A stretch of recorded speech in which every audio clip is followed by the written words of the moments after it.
Good afternoon, everybody. Thank you so much for joining us during the Connecticut 2023 Climate Conference. And thank you in particular for joining our panel on Fortified Resilience, Legislative Initiatives for Building a Resilient Future.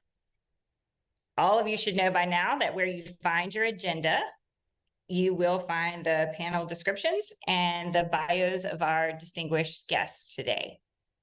So our panel today is really going to specifically talk about what states are doing to combine policy and regulation and resilience and making it work for the citizens to build better and stronger communities so that they can take whatever weather events or climate risks come their way and keep moving forward in a positive way.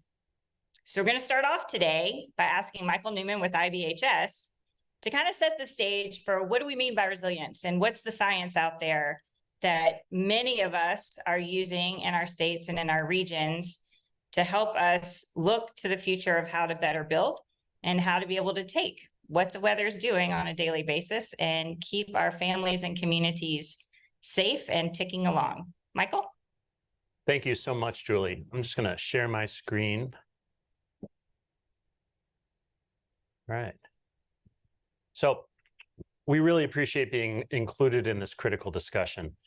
As of today's taping, and that's mid-October, 2023 has experienced a record 23 separate billion-dollar severe weather and climate events. There have been 64 major declared disasters impacting thousands upon thousands of people. The risk posed by climate change, severe weather, and wildfires, it is real and it is present.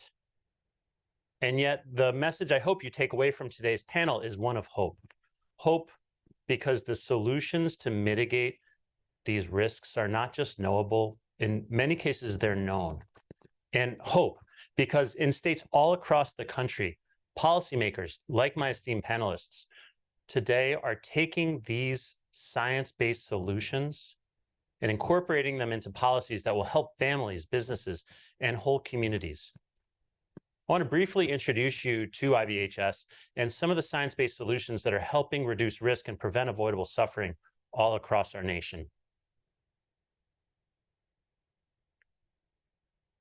IBHS is a 501c3 nonprofit research and risk communications institute. We're fully funded by the property insurance and reinsurance industry, and we're able to recreate severe weather, high winds, rain, hail, and wildfire, and study at full scale how to make our homes and commercial structures more resilient to these perils.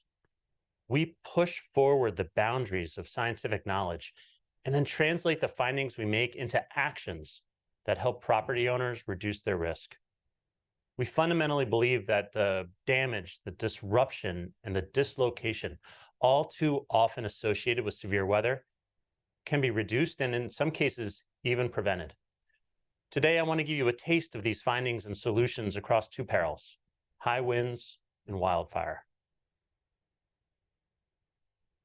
Now, we've been studying the way that wind attacks structures for more than 30 years. What we found in the lab and in the field is that the damage caused by high winds, whether coastal hurricanes or inland severe convective storms, follow a consistent pattern, a progression of damage that repeats over and over again. When it comes to wind, duration and intensity drive losses. Overwhelmingly, damage starts with the roof cover, and then losses cascade from there, from the roof cover to the wall cover to the roof sheathing and structure, eventually resulting in total collapse. Now, the good news about consistent patterns of damage is that they can be studied, understood, and mitigated.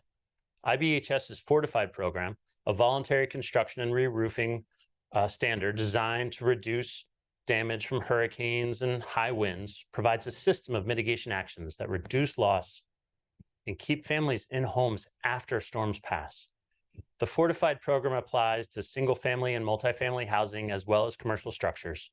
Across all three lanes of the program, we have three levels of increasing resilience: Fortified Roof, Fortified Silver, and Fortified Gold. All of them are grounded in keeping the roof resilient. So if there's damage to the roof cover, water stays out of the house or out of the structure. We are well over 50,000 fortified designations across 26 states, and by every measure, the program works. I'll now turn to wildfire. As the terrible wildfires in Lahaina viscerally demonstrated to us yet again earlier this year, terrible damage occurs when wildfires attack communities. Jack Cohen, who many consider to be one of the parents of wildfire science, says, community wildfire risk should be defined as a home ignition problem, not a wildfire control problem. That is to say, we cannot suppress or control our way out of this wildfire crisis. As the built environment and its infrastructure goes outward into the wildlands, the probability of ignitions near or within our neighborhoods also increases. And as this graphic shows, once a wildfire enters a community by igniting a home, it sets off, or it can set off, a chain effect, resulting in suburban conflagration. The good news is, science is beginning to catch up, and we now understand some of the key pathways that embers, flames, and heat result in home ignitions, and in the neighborhood context, suburban conflagration. More importantly, while there's still more work to do at the community scale, we now know how to reduce the risk of individual home ignition, saving both the home and potentially stopping the conflagration before it can get started. Our Wildfire Prepared Home program applies this knowledge into a suite of mitigation actions that, when undertaken collectively, reduce the risk of home ignition from wildfire. There are 3 areas of the program, mitigation actions having to do with the roof, with the building features like installing ember and flame resistant vents, and critically defensible space. I want to highlight for a moment the importance of having a non-combustible zone 0, or also called the home ignition zone. It's that 5-foot area all the way around a structure, and it's critically important to keep combustible material out of that area. There's an additional set of mitigation actions that, when undertaken, can further reduce risk, and we have an additional level of resilience in our Wildfire Prepared Home program called Wildfire Prepared Home Plus. So thank you all very much. I'm really looking forward to hearing from my co-panelists. Thank you, Michael, very much. Now let's meet the rest of our panelists. Joining us today is your moderator, that's me, Julie Shaw-Woodard. I am president and CEO of Smart Home America, and we are a nonprofit that works very closely with IBHS, or the Insurance Institute for Business and Home Safety, which you just heard Michael talk about the awesome science that comes out of there. For years, we have been taking the science of IBHS and integrating it at the local and state level. So of those almost 55,000 designated homes and structures and commercial properties, we hold almost 45,000 of those in Alabama. We've been doing it a little bit, and we work with other states to try and help them get to the level of resilience that we are in a hurricane and tornado area. Also on the panel today, and I'm going to read off of my paper so that I don't make a mistake, is Commissioner Lara from California. Welcome, sir. Thank you for joining us. Commissioner Stolfi from the state of Oregon. By the way, met some great citizen groups at a wildfire conference in Commissioner Lara's state 2 weeks ago that really are looking forward to doing resilience in Oregon. So that was exciting. And not least, but last on my list, is Mr. Peter Brickwetty, who's with the great state of Minnesota, who has just taken a big step in getting into the game of resilience from their policy levels and what they hope to do there. So we're going to go down a list of questions. We all agreed we wanted to do a conversation for you, so you're not just being talked at. And we're going to start with a question, and we're going to go through the panelists and let them answer it. So I'm literally going to read a question for our panelists, and then we'll discuss it. In your states, gentlemen, you took advantage of somewhat unique alignments between regulatory functions within your respective agencies to pursue policies that encourage resilient structures. How did that help you, and what advice would you have for states that might not have those same functions aligned under one roof? So we're going to go down the list, and we're going to start with you, Commissioner Lara. Great, thank you. It's great to be here. So in California, as you know, we're facing severe fires that are really unprecedented, and climate change is really intensifying those fires. So my goal is really to empower communities to become safer from these wildfires, and insurance should only be part of the recovery process, but should provide incentives to reduce that risk. So as the regulator, I've convened the state's emergency management response agencies for the first time, by the way. CAL FIRE, the Office of Emergency Services, the Governor's Office of Planning and Research, and the Public Utilities Commission. And we spent 1 year working on and comparing our existing programs and hearing from consumers and insurance companies, from researchers like, of course, IBHS and the University of California, to help us develop a consensus on home and community wildfire mitigation. Once we got that consensus, the list of homes and hardening actions, which we all call Safer from Wildfires framework, we started then a regulatory process to require insurance companies to provide discounts for homeowners and businesses that took, that home hardening and community mitigation action. So we first got together, came up with that consensus, and now use our regulatory framework to provide these incentives. So what this means is that policyholders now have a clear and consistent incentives that are achievable and backed by science, and policyholders have these now new incentives that no matter which insurance company is writing their policy, even the FAIR plan, are going to get discounts for hardening their home. And that gives consumers additional confidence that their investments in their home, especially the hardening part, will be rewarded through their insurance prices. So that was a big win for us here in California. Thank you, Commissioner Lara. Commissioner Stelfi. Thank you, Julie, and good afternoon, everyone. And let me start by thanking Commissioner Mays and the Connecticut Department for putting on this excellent event and for inviting me and my fellow commissioners and others to join. Very happy to be here. Like Commissioner Lara in California, in Oregon, I'm the Oregon Commissioner. Wildfires are the major disaster, the major hazard that we're dealing with. And the last few years for us have been extraordinarily difficult. We've suffered more losses in the last 3 years than the 40 years before that combined. And it's caused a real shift in how we, as an insurance regulator and everything else we do, and other state agencies have worked together and come together over those last few years. As for our agency, it's a pretty big, 900 plus professionals working here agency. We've got the whole financial services sector, so including insurance. We're responsible for the state building codes as well. And we have Oregon OSHA. And all three of those play a pretty big part in resiliency, whether it's structures or individuals preparing for and responding to disasters. And as Commissioner Lara said, an insurance commissioner, we can't do this on our own. It takes a lot of people in a coordinated way to respond.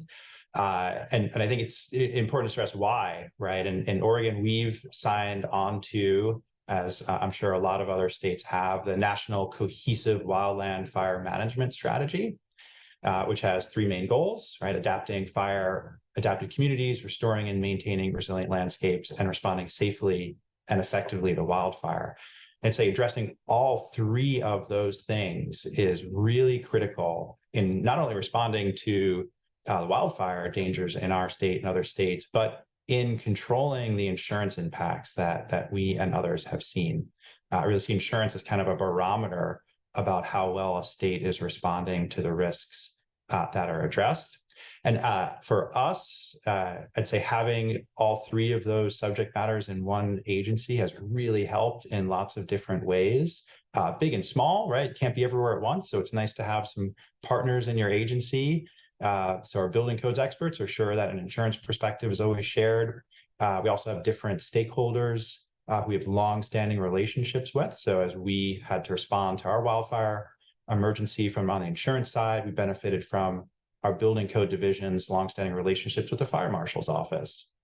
And we also then have kind of an easier way to share expertise and perspectives across our divisions and across the agency. But I'd say, don't worry. I know not a lot of insurance departments have even half of all of those things together, that's absolutely fine.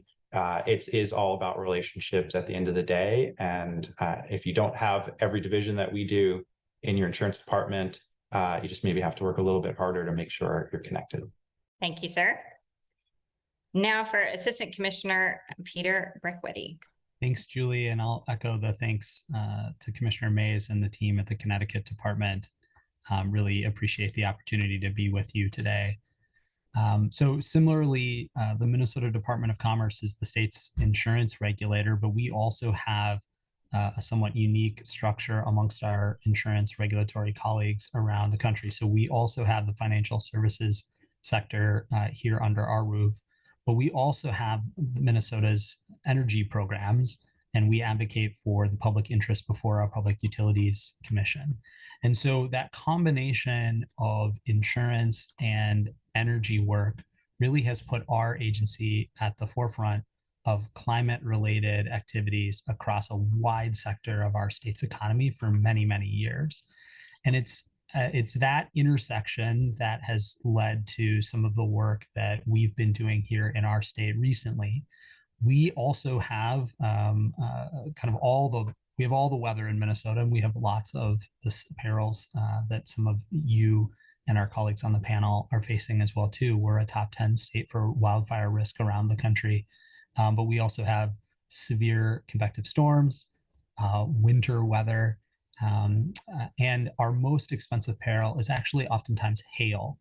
And it was that combination of severe convective storms and hail that led us to really start looking at some of the examples from other states, particularly in the Gulf Coast, related to their work in partnership with IBHS to try to look at insurance risk reduction mechanisms that people can do in their homes. And so our combination of experience being the state's administrator of the federally funded weatherization assistance program and the state's energy assistance programs have both given us the experience of running large grant programs and working with local community partners to make sure that those dollars flow to the people who need them. It also has given us experience in working with the workforce development that's necessary to build out those types of programs. And it also helps us understand the geography of where people for those means tested federally funded programs live in our state. And so as we started to think about where we might get the best bang for our buck for insurance risk reduction, we also started to think about how we could draw upon that understanding of the geography of where low-income Minnesotans are living and what kind of structures are they living in. And so that confluence, that Venn diagram, if you will, has really informed our thinking as we've started to build out our program. We received $1 million from our legislature this past session to do that initial build out of a program. So we're giving ourselves 2 years worth of runway to think about how to do that, but leveraging the experience that we have across our department. And as Commissioner Stolfi said, if we're unique in that regulatory design, that's helped us. That's been an accelerator for our program. But I think reaching out to your colleagues who run those same programs and building those partnerships across your departmental silos can also really help if you're thinking about doing those same sorts of things in Connecticut. Thank you, sir. Commissioner Brickwitty, I'm going to stick with you just for a second because you kind of sort of covered the next question, but I want you to think about what you would add to how you just answered that last topic. Which external partners did you engage with throughout your legislative or rulemaking process in your state? And why did you bring them into the work? And because you're the newest to set up a grant program, so you've lived through all of this. Just adding on to how you answered that first question.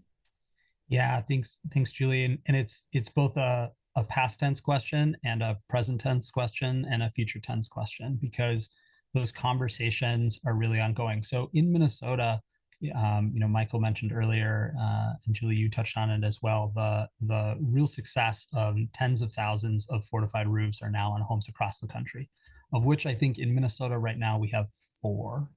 So we're really starting at the ground floor and trying to build an environment in which we have consumers who are aware of the opportunity that this provides, and B, we have the workforce to actually do that work. And so that requires a real vast array of partners. So our friends at IBHS have been incredibly generous with their time in helping us understand both the science behind the standards, and also helping us communicate with building professionals, architects, and our insurers about the technical details that are beyond my capacity to be able to explain. We've also needed to really talk with legislators about what this is and why we're talking to them about an insurance solution for something that is really affected and rapidly changing in our climate context as well too. So breaking down those silos at the legislature has been really important. And as we've continued to start this planning process over the next 2 years, I think those relationships are going to be even more important. And I'm really grateful to our regulatory colleagues at other insurance departments who have more mature programs and can give us a bit of a roadmap to understand what has worked in those states. And we can think about those colleagues here in Minnesota, and maybe sometimes things that haven't worked well, so that we can avoid those wrong turns and stay on the road towards building a successful program. So it's very much a work in progress, where we're trying to bring national experts together with people on the ground who are close to the work and close to consumers to build that ecosystem where a grant program can really start to accelerate this climate adaptation that we want to try to build in Minnesota. Peter, Thank you. if I can just emphasize something you said, because I think it's really, really important. When we think about grant programs and other public investments in resilient construction, whether that's Fortified or some other standard or methodology, it's helpful because it helps families get into stronger, more resilient homes, and that's of value in and of itself. But also a point that Peter made is that it helps create supply and demand for resilient construction practices at the same time. The programs, the grant programs, they build out a workforce that's familiar with more resilient construction practices than is otherwise required by building code.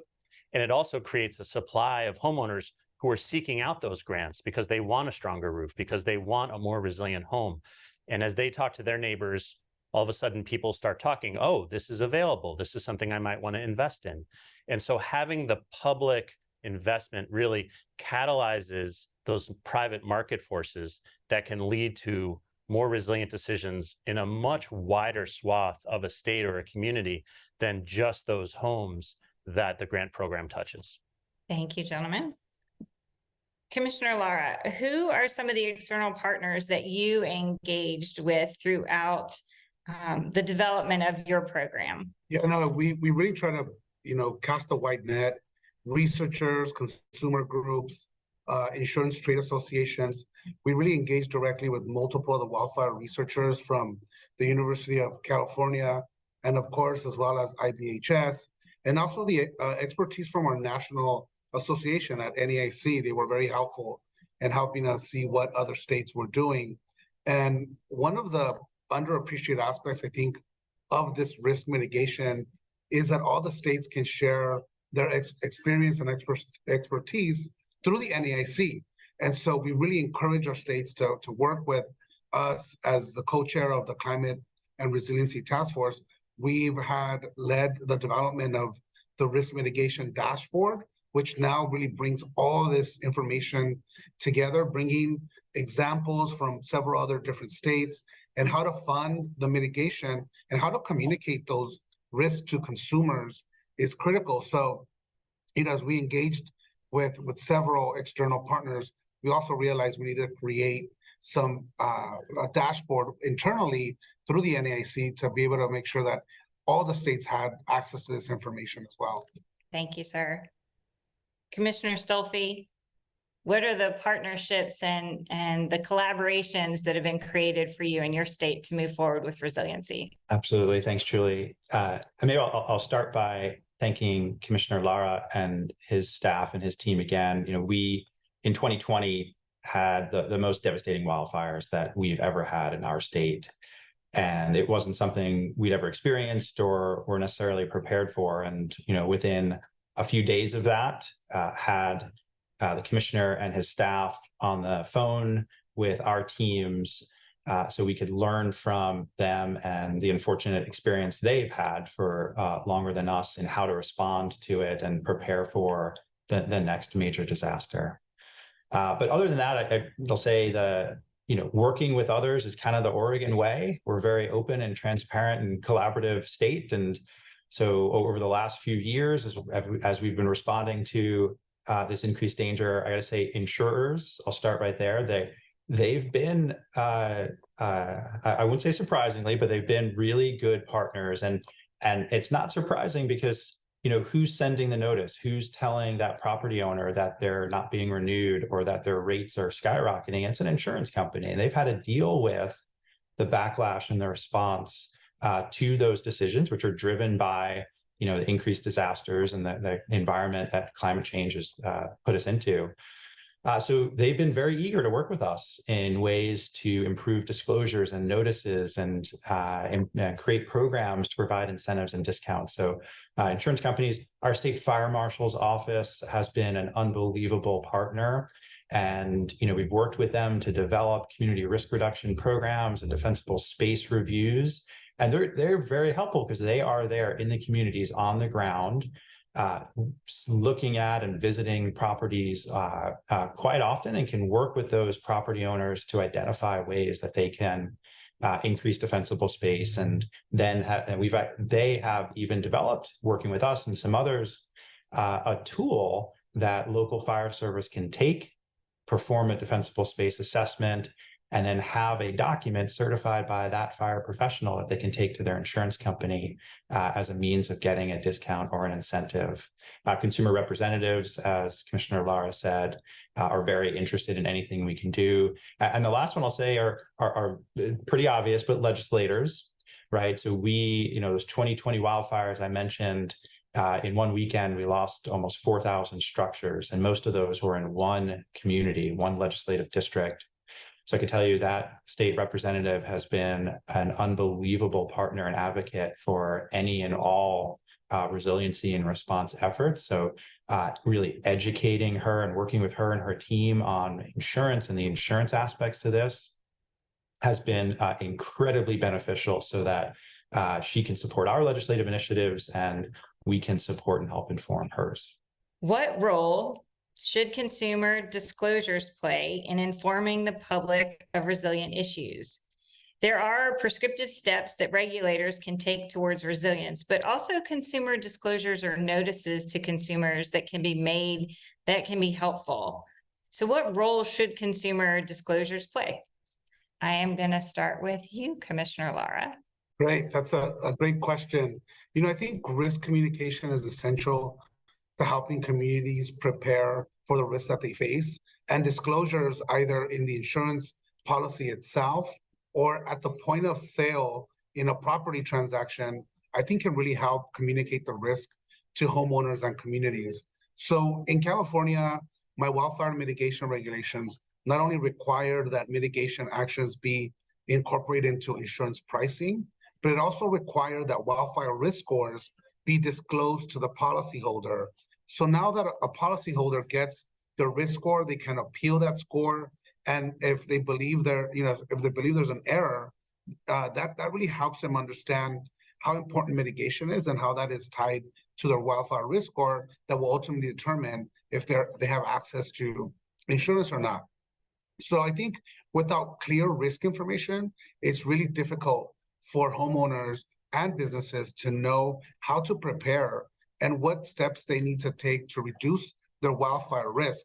So, these disclosures are critical to not only understanding the risk, but the importance of mitigation. And so, we're starting to do that here in California. You might get some pushback because, you might say we're disencouraging people to buy homes in certain communities. But at the end of the day, we want people to come in with their eyes wide open and understand the risk profile and also the risk score, something that they didn't have access to before my regulation. And before, they would just get a risk score that the insurance company would provide and tell them, we're going to not renew you for this. But when the consumer wanted to get that information, they would say it was proprietary information and we couldn't give that to you. The department didn't even have access to that. So now that's now changed. we're also able to see where these risk scores are going up in certain communities, so we can try to tackle the issue before we have another catastrophic wildfire. Thank you, sir. Commissioner Brickletti? We still see consumers far too often finding out or believing that they are finding out about changes to their policy or to their coverage after an event and after their home has been damaged or their property has been damaged. And so I think, disclosures are always going to be important to understand when those changes are going to occur and to really understand what your policy is. But I really want to echo what Commissioner Lara was just talking about, that there's also so much opportunity for consumers to be able to act and to make informed choices on the front end before something happens, which is always going to be the less expensive to your pocketbook issue for a family. And so I think that is something that we all can continue to get better at, and working with our insurance companies in all of our states to be able to figure out how we do that communication and do it effectively at all levels, so that you can understand what that value proposition could really be to make choices and take actions before a wildfire were to come through your community or a storm were to come through your community, and really then put you in a reactive position instead of a proactive one. Thank you, sir. Commissioner Stolfi, would you like to add to those comments? Oh, absolutely. Yes. Disclosures and notices are immensely important for consumers, right? Property owners are the people who are most at risk, right? From these disasters. They have the most to lose, that in literally their house that they can lose in a disaster. So there's huge incentives for property owners to mitigate risks and be more resilient. But what we found is they often don't know what they can do, or importantly as well, what the effects or benefits of doing those things are. So, we worked with our legislature and introduced and passed a law this year that did a couple things. One is it requires enhanced disclosures. So if an insurance company is going to cancel or non-renew or increase premium rates due to wildfire risk, they have to, starting next year, give very detailed notices explaining exactly what property-specific characteristics led to or influenced that decision, described the risk, score or anything that company might use, and importantly, tell that property owner what risk mitigation actions like defensible space, home hardening, community risk reduction activities that they can do to make their property more insurable. The law also requires, and we looked at what California did, and we tried our best to improve on that. So around this incentives and discounts. So our law requires, both for underwriting and rating, for those plans to reflect how that insurance company addresses or considers wildfire risk mitigation actions, such as defensible space, home hardening, and community risk reduction. And importantly, requires that insurance company to put on their public website exactly what discounts or incentives they're providing for all of those measures.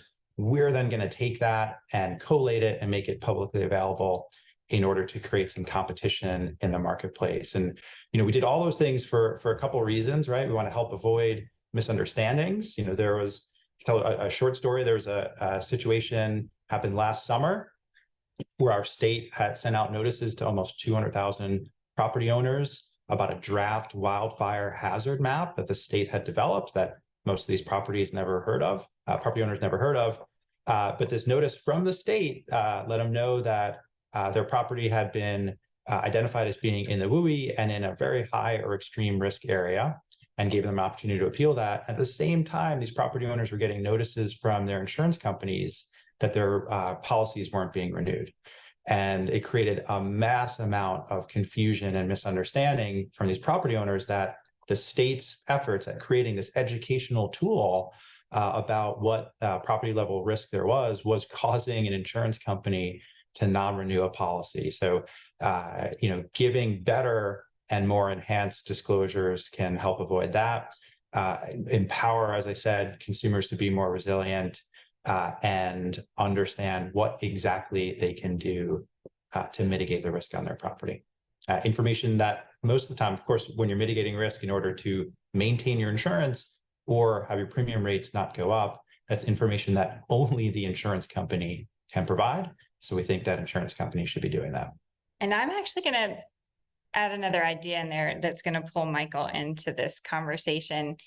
Neither IBHS nor Smart Home America work within the consumer disclosure, but I will say that the work that's been done in states that are moving resiliency successfully, we've also affected, right, what that building code is, which then affects the knowledge level of the insurance companies when they're coming in to rebuild.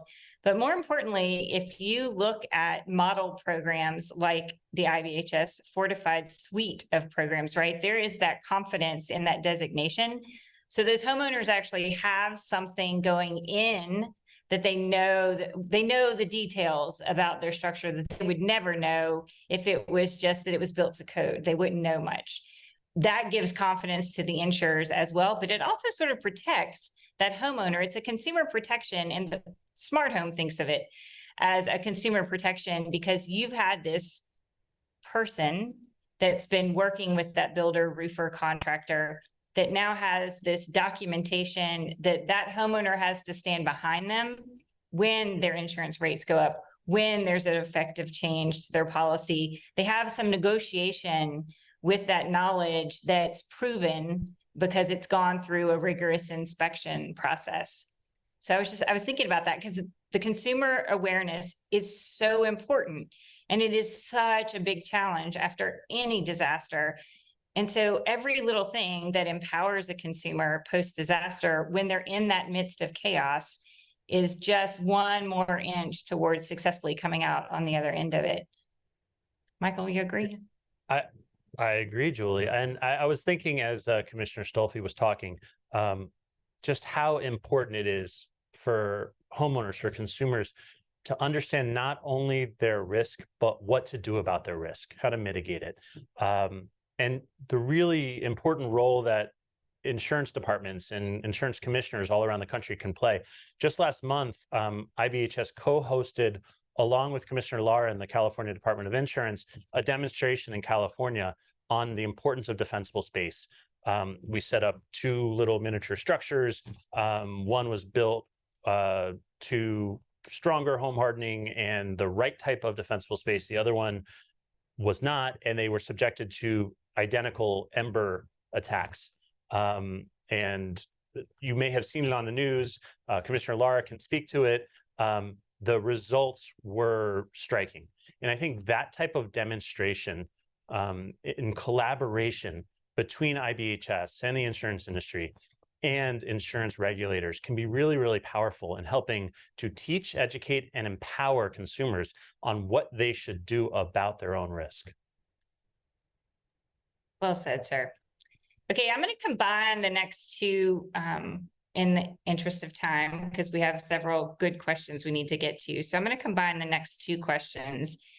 And because we've talked about the Minnesota grant program. So we've talked about grant programs and sort of that overview, and that there's other states that do that. And we've also talked about the fact that there's mitigation of, there's mitigation things that homeowners can do themselves, but there's also mitigation efforts that you would need more professional help with, right? That homeowner would have to seek some professional help. But from each of your perspectives in your states, what are some of the programs, either grant programs or just innovative things that you've started? And where do those community level efforts for mitigation take hold? And where do you see the most effective ones taking off in your state? Because everybody's state is different. And if that question is too convoluted, just tell me and we'll reword it. But I am going to start with you, Commissioner Stolfi. Taking into effect, like if you wanted all of us to know the things that you've latched onto for Oregon and what you hope for it to look like, be it grant programs or just innovative products for homeowners to consider, or just how to communicate that risk analysis from a community level and the mitigation opportunities out there. Thanks, Julie. Great question. So I'll point out 2 programs, grants or incentive programs we've created, and then talk about the who to work with or how to get the word out. So the first, I mentioned a few minutes ago the devastating 2020 wildfires that we had. In response to that, our legislature gave our agency $10 million to help with home hardening incentives. And the law here, I assume it's probably similar around the country, is if you have a structure, a home destroyed in a fire, a wildfire, disaster, you only have to build back to the code that was in effect at the time you built your house. That's the rule across the state here. So that's not great because a lot of these structures were older, and we have adopted R327, the home hardening requirements, kind of across the state, but it's not required. So in order to incentivize homeowners in these high wildfire risk areas to not only build their structure back, but build it back to current code and build back a hardened structure, our legislature gave us this money. We worked with Peter mentioned having all this grant making expertise. We've never given out grants before. So we worked with all our fire impacted counties to create a program where they were the ones in the communities looking at these structures, helping folks rebuild. We worked with them to distribute the funds. We've given out over $4 million already, a little more than $4,000 per structure to build back a hardened home. And one other thing interesting, we talk about landscape resiliency. One way that a lot of states are trying to work on that now is around prescribed fires or cultural burns. And we did a study. We were asked to do a study a few years ago about the liability aspects to that, and found out a little bit about that. There's a report on our website if anyone's interested. But in order to help incentivize prescribed burns and cultural burns, our legislature gave us and our forestry department $5 million to set up a prescribed fire liability fund program, so that there is a prescribed fire. If it does escape and it does cause damage, there's some state funding there to help people pay for that damage and that liability. And as to how to work with or who, I'd say, communities, right? The best way to get the word out, the best way to work on resiliency is at the community level, right? And there are a lot of community organizations and efforts to do that, local legislators, et cetera. We've really found the fire service is an unbelievable partner. I mean, they're there responding to the fires, of course, but they're also there in the communities, in the neighborhoods, seeing what the dangers are, seeing what the risks are. So keeping them informed, partnering with them to get information out about grant programs, about whatever else is going on, has been immensely and hugely important to us. Thanks. Thank you, sir. So we got our 5-minute warning, and I have one more question that we really want to get to, and that's about the money. So I'm going to quickly ask Commissioner Brickletti, because we heard about your grant program earlier in the conversation. Is there any other thing that you'd like to highlight that Minnesota is doing to incentivize or a little bit different in the world of mitigation? I think we're going to have to come back to our legislature, as other states have, to think about what are the long-term financing mechanisms for a grant program over an extended period of time once we have it built. I think that exists in an ecosystem of many other programs and a remarkable amount of federal opportunity that's also flowing to states. So thinking about how you can take a grant program in isolation and leverage it with other programs in your states, I think is one of the best things that you can do. And also think about how mechanisms to bring federal dollars into your state, like Green Bank, for example, is an opportunity for you to take the individual health and safety outcome benefits for the residents of your state in their homes and compound them alongside other programs. So for example, we have a small existing program in Minnesota called the Healthy Air Program, which helps take vermiculite out of homes as a remediation program to make them eligible for weatherization. That program, gets energy efficiency and cost saving outcomes in the future for the residents of that home, but it also has health impacts right away, because getting vermiculite out of the home, which was a very common building material in Minnesota and across the country, helps keep you healthier, because vermiculite, when you inhale it, can cause cancer. That has an individual set of outcomes, but if you think about that in a stack that moves from pre-weatherization to weatherization and then to a mitigation program dealing with the exterior of your home, that's an opportunity for you to really enhance health and safety outcomes for people in your state. And if you can figure out how to then leverage that against federal funding opportunities, through the IIJA or the IRA, that can be a real exciting opportunity for you and the residents of your state. Commissioner Lara? Oh, I think, besides our incentive program, that, as we're seeing the companies really come in at really different types of incentive programs and discounts with their insurance policies, we're looking around 20 to 30% discounts, which is really a significant chunk of money. But we also currently have a home hardening financial assistance program run jointly between CAL FIRE and our Office of Emergency Services. And at this point, only a few grants have been really, I think I say, reached to consumers, but there's a potential for this program to help communities really take the first steps to mitigate the risk. Additionally, we're going to be investigating to see, even with these programs, it's still going to be very difficult, especially for low income, moderate income Californians to be able to afford the home hardening that they need to do. So we're looking at either different incentives for our diverse, economic, different stratas within our economy. So we're looking at everything from a loan forgiveness program to a tax incentive to a subsidy for our most low-income communities that are living in these sensitive communities. So those are the different issues we're going to be tackling in the future. But again, these really incentives from the insurance companies are a game changer for us. Really incentivizing people to do the right thing and giving them that discount on their policy is really going to prove fruitful as we're seeing the types and the amounts of discounts that consumers are going to be getting throughout California. Thank you, sir. Michael, let's talk about the money. So tell us in a summary of all of the federal funding that's coming in that will help in so many ways with the mitigation that each of these states is tackling. Yeah, thanks, Julie. There are the big legislative packages, right? And Peter referenced them before.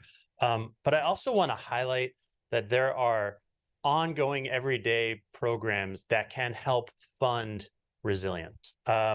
One new program is HUD's Green Rewind. We'll do this again.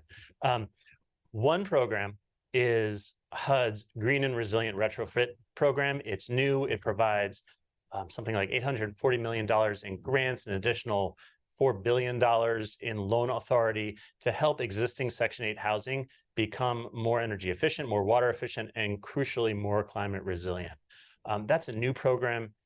It's exciting. Fortified is referenced by HUD and in this program, and we think that it is a way to take some older affordable housing and make it more resilient for its residents. But there's a whole other set of programs, things like the low-income housing tax credits that flow out in block grants from HUD down to state house finance agencies and authorities all around the country.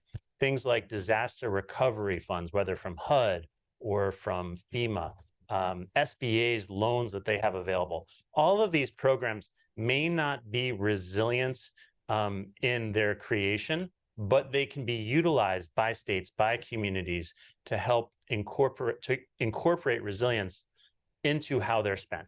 I'll give you one quick example of what success looks like. Starting next year, the Louisiana Housing Corporation is going to require that any project that receives funding through its low-income housing tax credit program must be built to Fortified. That's huge, right? They're saying every single piece of affordable housing in the state of Louisiana must be built with resilience. Those are decisions that can be made in states all over the country, not just in Louisiana. So I think as we think about federal funding, yes, let's look at the resilience specific programs, but let's also look at the vast majority of other programs that may not have resilience in the title, but can be utilized in ways that help enhance the resilience of our communities. Thank you, sir. And thank you to our audience for joining us today with our panelists to discuss resilience and what it looks like at that local and state level.